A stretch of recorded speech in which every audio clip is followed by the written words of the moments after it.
আযানের সময় এই দরুদটি যদি 10 বার পড়তে পারেন আল্লাহ তাআলা আপনার সকল ইচ্ছা পূরণ করবে। মুয়াজ্জিন যখন আযান দিবে এই আযানের সময় রাসূল সাল্লাল্লাহু আলাইহি সাল্লামের প্রতি ছোট্ট, একেবারে পড়তে তেমন কষ্ট হয় না, জিহ্বা একদম সহজ, এই দরুদটা মাত্র 10 বার পড়বেন। আল্লাহ তাআলা আপনার মনের যত আশা আকাঙ্ক্ষা আছে, যত ইচ্ছা আছে, সব কিছু আল্লাহ তাআলা কবুল করবে ইনশাআল্লাহুল আজিজ। আমরা যে নামাজের মধ্যে যে দরুদটা পড়ি, দরুদে ইব্রাহিম, এই দরুদটা বললেও পারে, অথবা আমি যে দরুদটা শিখাই দিব একেবারে সহজ ছোট্ট এই দরুদটা, এটাও আপনি 10 বার পড়বেন, একেবারে বানান করে মুখস্থ করে দিবেন, আজকে একেবারে মেমোরাইজ করে দিবেন। মুসলিম শরীফের বর্ণনায় হাদিসটা এসেছে কিতাবুস সালাত অধ্যায়ের 7 নাম্বার বাবের মধ্যে 290 নাম্বার হাদিস। আপনার কনসেপশন এন্ড আইডিয়া ক্লিয়ার করার জন্য আপনি দেখে নিতে পারেন। রাসূল সাল্লাল্লাহু আলাইহি সাল্লামের হাদিস আব্দুল্লাহ ইবনে আমর রাদিয়াল্লাহু তাআলা আনহু থেকে বর্ণিত, রাসূল বলেছেন, ইদা সামি'তুমুল মুয়াজ্জিন ফাকুলু মিসলা মা ইয়াকুলু সুম্মা সাল্লু আলাইয়া ফাইন্নাহু মান সাল্লাল আলাইয়া সালাতান সাল্লাল্লাহু আলাইহি বিহা 10 সুম্মা সাল্লাল্লাহু লিল ওয়াসিলাতা ফাইন্নাহা মানজিলাতুন ফিল জান্নাহ। রাসূল সাল্লাল্লাহু আলাইহি সাল্লাম বলেন, যে ব্যক্তি আযানের সময় মুয়াজ্জিন যা বলে সেও তা বলবে। অর্থাৎ মুয়াজ্জিন যদি বলে আল্লাহু আকবার, আপনিও বলবেন আল্লাহু আকবার। মুয়াজ্জিন আশহাদু আল্লা ইলাহা ইল্লাল্লাহ বলবে, আপনিও বলবেন আশহাদু আল্লা ইলাহা ইল্লাল্লাহ।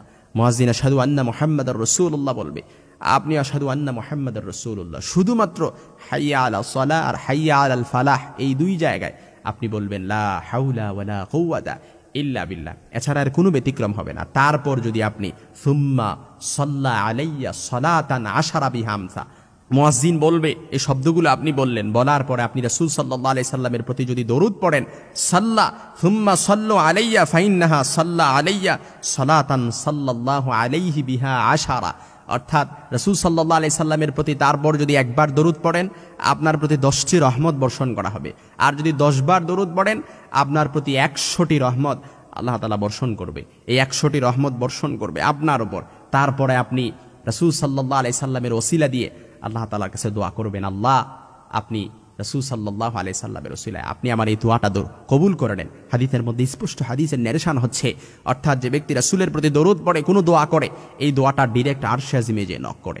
আর কোনো দোয়ার ভেতরে রাসূলের প্রতি দরুদ নাই, ওই দোয়াটা মাহজুবুন মুআল্লাকুন বাইনাস সামাই ওয়াল আরদ, আকাশ আর জমিনের মাঝে পেন্ডিং অবস্থায় থাকে, ঝুলন্ত অবস্থায় থাকে। কিন্তু রাসূলের প্রতি দরুদ পড়ছেন, এই দোয়াটা ডাইরেক্ট আরশে আজিমে যে নক করে। এই জন্য রাসূলের প্রতি দরুদ পড়ে আপনি যদি দোয়া করতে পারেন, আল্লাহ তাআলা আপনার সকল ইচ্ছা পূরণ করবে। আর আল্লাহ তাআলা যদি বনি আদমের সব চাহিদাগুলো যদি আল্লাহ তাআলা পূরণ করে নেয়, তবু আল্লাহর ধনভাণ্ডারের 1 ইঞ্চিও কমবে না। লাওয়ান্না আওয়ালাকুম ওয়া আখিরাকুম ওয়া ইনসাকুম ওয়া জিন্নাকুম, বনি আদমের সন্তানের সবার সব চাহিদা পূরণ করে দিল আল্লাহ তাআলার ধনভাণ্ডারে 1 ইঞ্চিও কমবে না। এই বিশ্বাস আর ইয়াকিন, এই ওয়াকিল আপনি আপনার ভেতরে রেখেই আল্লাহ তাআলার কাছে দোয়া করবেন। আপনি যে কোনো দোয়া করছেন আল্লাহ তাআলার প্রতি যদি 100%, 100% আপনি যদি নিশ্চয়তা থাকেন যে আল্লাহ আমার দোয়াটা কবুল করবে, অবশ্যই আল্লাহ আপনার দোয়াটা কবুল করবে।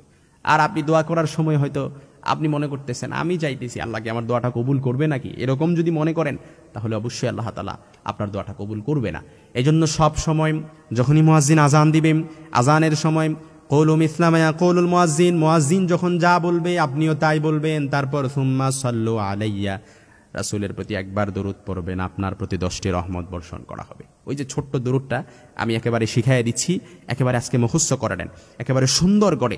আল্লাহুম্মা সাল্লি আলা মুহাম্মাদিন সাল্লাল্লাহু আলাইহি ওয়াসাল্লাম। আমি আবারও শিখাইয়া দিচ্ছি, আল্লাহুম্মা, এই যে লামটা আছে এই লামের উপর খারা জবর আছে, যার কারণে 1 আলিফ টান হবে, আল্লাহুম্মা। আর আল্লাহ শব্দের পূর্বে জবর বা পেশ থাকলে আমরা জানি আল্লাহ শব্দের লামটা মোটা হয়, এজন্য মোটা করে পড়বেন, আল্লাহুম্মা সাল্লি আলা মুহাম্মাদিন, সাল্লি আলা, সাদরা মোটা হবে একটু, সাল্লি আলা মুহাম্মাদিন সাল্লাল্লাহু আলাইহি ওয়াসাল্লাম। একেবারে সহজ, কিংবা আপনি একটু বাড়িয়ে পড়তে পারেন, সাল্লাল্লাহু আলাইহি ওয়া আলা আলিহি ওয়াসাল্লাম, এভাবেও পড়তে পারেন, আল্লাহুম্মা সাল্লি আলা মুহাম্মাদিন সাল্লাল্লাহু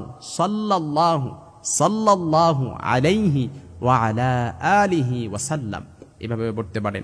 কিংবা যে কোনো দরুদ আপনি একেবারে পারেন না, ছোট্ট দরুদ আছে, সাল্লাল্লাহু আলাইহি ওয়াসাল্লাম, সাল্লাল্লাহু আলাইহি ওয়াসাল্লাম, সাল্লাল্লাহু আলাইহি ওয়াসাল্লাম, এই দরুদটা পড়েন। রাসূলের প্রতি দরুদ যে ব্যক্তি সব সময় পড়বে, এই দরুদটা কোনো রকম কোনো তাল বাহানা, অন্যান্য আমল করছেন হয়তো কবুল হয় না হয় সন্দেহ থাকতে পারে, কিন্তু রাসূলের প্রতি দরুদ পড়ার কারণে এটার ব্যাপারে কোনো সন্দেহ নাই, ডাইরেক্ট আরশে আজিমে যায়, সাথে সাথে এটা কবুল হয়ে যায়। সুবহানাল্লাহি ওয়া বিহামদিহি।